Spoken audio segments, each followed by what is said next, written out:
గోడ మీద గడియారం అర్ధరాత్రి దాటినట్లు టిక్టిక్ మంటోంది.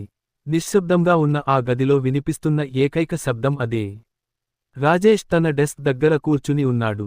అతని కళ్ళు చెల్లించని బిల్లుల కుప్ప నుండి సగం పూర్తయిన బడ్జెట్ వైపు మళ్లుతున్నాయి.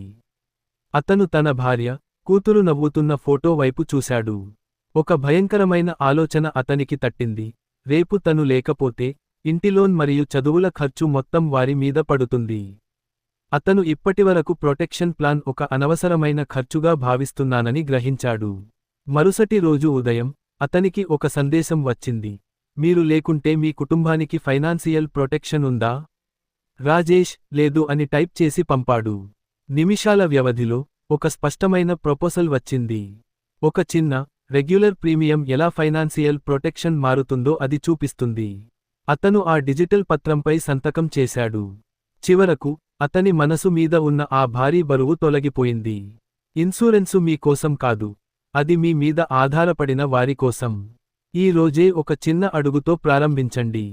ఏం జరిగినా మీ కుటుంబం సురక్షితంగా ఉండేలా ఒక ప్రణాళికను కలిసి రూపొందిద్దాం.